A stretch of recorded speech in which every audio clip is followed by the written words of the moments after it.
Why is everybody freaking out about Jameis Winston's performance against second and third stringers with his first string offense on the field against the Tennessee Titans? To me, it just doesn't make sense. And frankly, it's a little bit disturbing to see all the positive feedback that he's receiving by the local press. The local press basically saying, Bucs fans, you're just going to have to wait for Jameis Winston because it's going to be a long time until Jameis Winston hits the field after serving his 3-game suspension. Let's not forget what he got suspended for, and that is sexual assault, his second alleged allegation that we know about. And frankly, this is the systemic failure of what takes place. This is the evil in the culture of what takes place in the entertainment world. The fact that we should tolerate Jameis Winston's off-the-field assaults and antics because of his on-the-field performance, and I just won't stand for it. I think that people need to stand by their conviction. People need to understand that what he did was not only grotesque, horrific, and wrong, but evil too. And frankly, he should not be playing it down in the NFL for the rest of his natural-born life.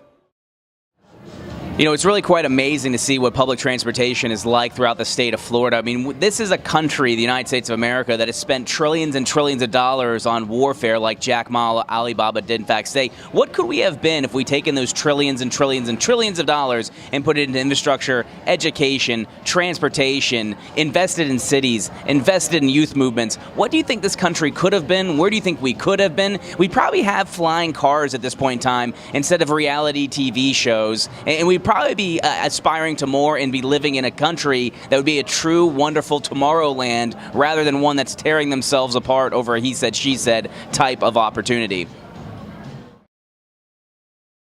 So Michael continues to develop in the Gulf area. Obviously, Tampa, it's on their mind. We cannot get hit from the south when it comes to a hurricane. It looks like it's trending right now towards the Panhandle. Make sure you have batteries. Make sure you have water. Make sure you're taking care of yourself. And be mindful. Yes, the governor is getting ahead of it. The governor is going to get ahead of it. It isn't an election year after all. But the fact of the matter is, make sound, strong decisions for yourself. Stay in touch with your neighbors. Stay in touch with relatives. And do not put yourself at risk. It's just not worth it. It's not worth it at all. Dan Maduri, News Talk, Florida. The new Mission Impossible movie, Fallout, has come out and is the best in the franchise and boasting a 98% on Rotten Tomatoes. And you know what? It truly has sucked all the oxygen out of the Bond franchise. It does James Bond better than James Bond, and I think that there is no shortage of spy films out there. But the fact of the matter is that Mission Impossible is getting better with age. It went from 93% to 93% to 98%. The more Mission Impossibles they come out with, the better it gets.